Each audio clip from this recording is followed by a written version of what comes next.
Welcome to another lesson in our series on linear programming. So far in this series, we've seen that linear programming is a tool, a mathematical technique that can help us when there are many possible solutions to a problem.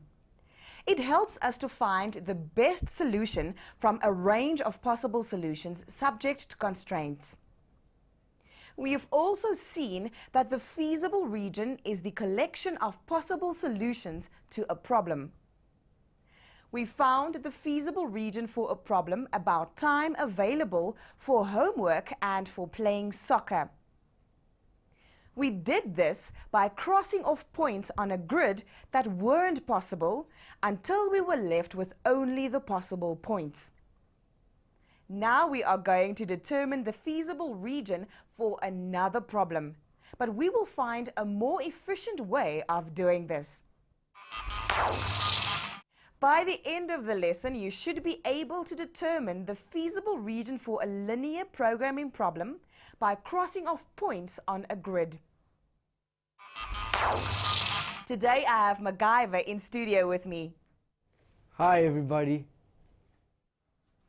But first, let's set the scene for today's problem. Recently, I met with a dietitian called Petru. Hi Petru, thanks for agreeing to meet with me. It's my pleasure. Can you start by telling us something about your job?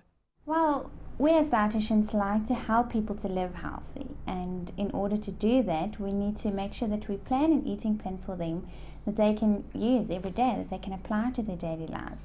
So we basically have to transform proper nutrition information into an eating plan that they can use, and in doing so they can live healthy. So for example, if somebody comes to me with diabetes, we have to make sure that the eating plan will help them to control the glucose levels throughout the day. Or if a person comes with heart problems, then we need to manipulate certain factors that do promote heart disease, like saturated fats or cholesterol levels.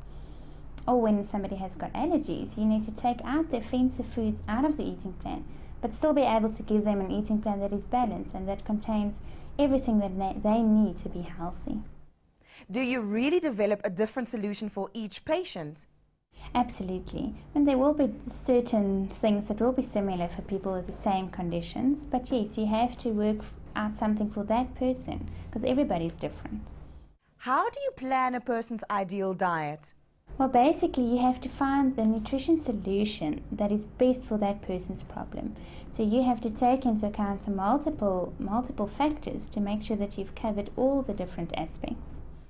So if we use the language of linear programming to describe this, you are considering a large number of variables. Yes, absolutely. I mean, you've got genetics, you've got medical history, you've got diet history, you've got a person's weight and a height that's different. You have the likes and dislikes, you have allergies possible, but then you also have nutrition variables like macronutrients.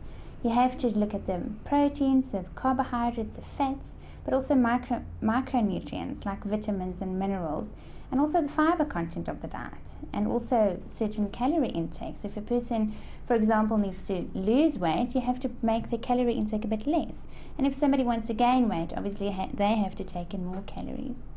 The process of finding the best combination is what we call linear programming. Well, yes, I have heard of it. We don't use those complicated matters of working it out, but yes, I'm sure some of our research dietitians do use that. As I've said before, we can only deal with problems that involve two variables in this series, but there are computer programs that would allow us to deal with many variables.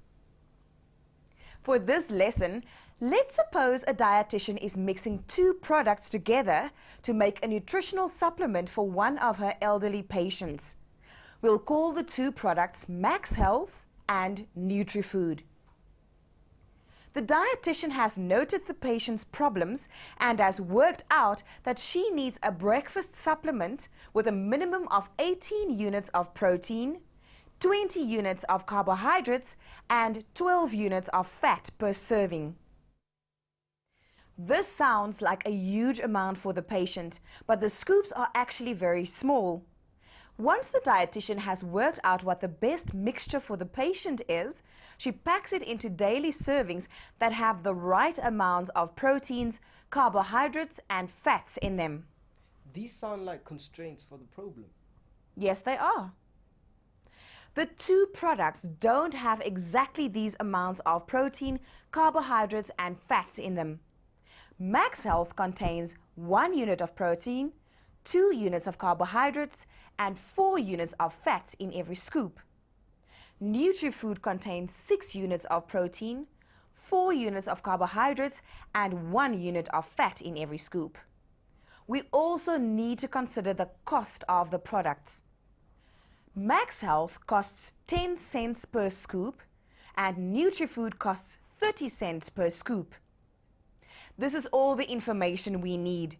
The dietitian needs to mix the two products in a way that will meet the patient's nutritional needs, but will also cost as little as possible. So the best solution will be the one that costs the least, but still has enough of each nutrient for the patient's daily requirements. In order to find the best solution, we start by finding the range of possible solutions. In other words, the feasible region. Do we need to set up a grid of points for this? Yes, that's one way of doing it. Here, I've made this grid. Each point shows a combination of scoops of Max Health and NutriFood. Let's start with the protein. The dietitian needs the mixture to have 18 or more units of protein. Pick a point, any point on the grid. How about this one? It shows 8 scoops of Max Health and 10 scoops of NutriFood. Each scoop of Max Health has 1 unit of protein. So for this point on the grid, we have 8 units of protein from Max Health. Oh, I see. And each scoop of NutriFood has 6 units of protein. 10 times 6 is 60. So this point represents 60 units of protein from NutriFood. Yes. So if we use 8 scoops of Max Health and 10 scoops of NutriFood, that will give us 8 plus 60, that's 68 units of protein. That's a lot more than the mixture needs. That's true, but remember we are looking for a range of possible solutions. In terms of protein units, 68 is greater than 18. 18 is the minimum number of units of protein required, so 68 units is possible because it is more than the minimum. So this point should be in the feasible region. I see that, but that took quite a lot of working out, and it was for the protein of 1 point in the grid. It does take time. For each point on the grid, we have to work out the number of units of protein represented by that point and see if it is more than 18 units. After that, we still need to do the same check for carbohydrates and fats. Can we try this point? It represents 1 scoop of Max Health and 2 scoops of NutriFood. So the mixture would have 1 unit of protein from the Max Health and 2 times 6 units from the NutriFood. That's 12. Excellent. So at this point on the grid, the mixture will have 1 plus 12. That's 13 units of protein. Hey, that's too little. Yes, it is. So this point can't be in the feasible region. We'll cross it off with a green cokie. Now you should be able to identify more points on the grid that don't have enough protein in the mixture. Okay, let me try the points that are close to this one. Let's see. This one has 2 scoops of Max Health and 2 scoops of Nutri-Food. The protein in that will be 2 times 1 plus 2 times 6. That's 2 plus 12. 14 units of protein. That's still less than 18, so I can cross out that point. This point has 1 scoop of Max Health and 4 scoops of Nutri-Food. That's 1 times 1 plus 4 times 6. That's 25 units of protein. That's more than 18 units, so you don't need to cross out that point. Well done, keep going.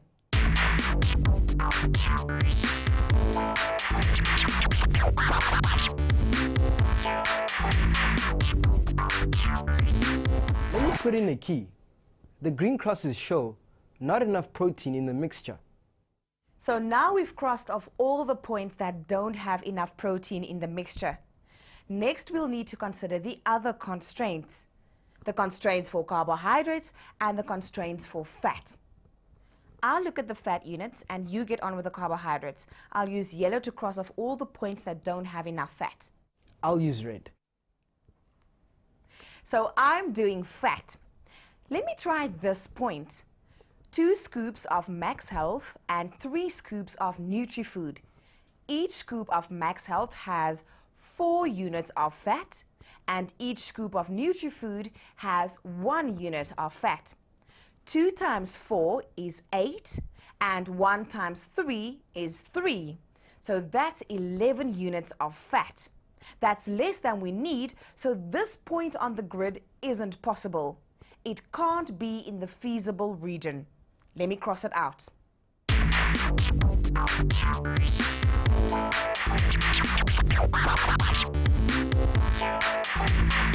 Now it's my turn with the carbohydrates. Nutri-Food gives me more units of carbohydrate per scoop than Max Health does. So let me start with the point that uses more Nutri-Food. This point has 2 scoops of Max Health and 4 scoops of Nutri-Food. The carbohydrate units will be 2 times 2 and 4 times 4.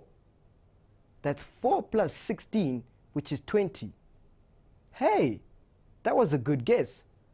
That's exactly what the mixture needs. So this point is definitely in the feasible region, and I won't cross it out. Great work. Well done, MacGyver. We've crossed out quite a lot of grid points using 3 different colors to represent the different reasons why those points aren't possible.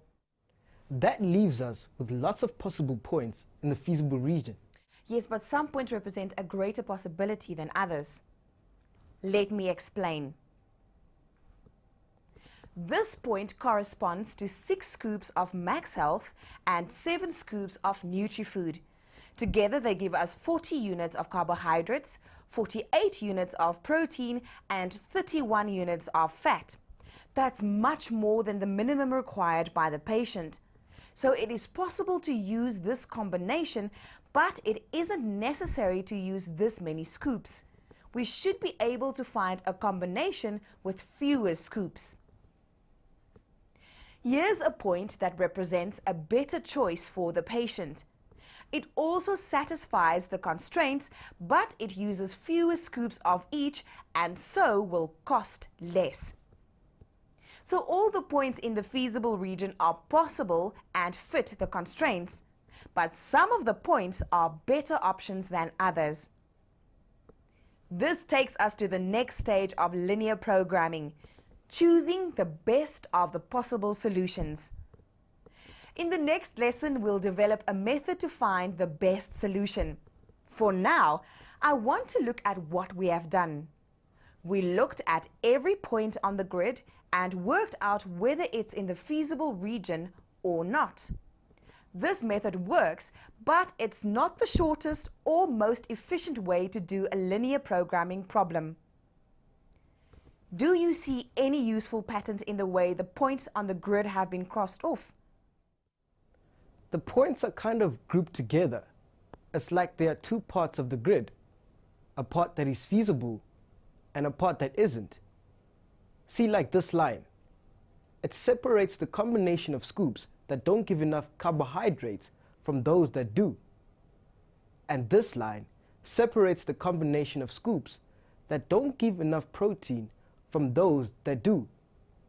And this line separates the combination of scoops that don't give enough from those that do. Excellent. It's as if there are lines going through the grid that separate the points. All the points on one side of a line have been crossed off, and all the points on the other side are possible solutions. I see. That gives us a kind of border for the feasible region. But how do we draw the lines without first checking all of the points on the grid? That's what we'll look at in the next lesson. For now, you can see that the lines provide boundaries for the feasible region. If we can describe these lines somehow, we can make the job of finding the feasible region easier. Now it's time for a task. Using the constraints from the lesson, make a grid of points and cross out all points that can be excluded. Use a key to show what you have done. In other words, create the same grid that we've created in this lesson.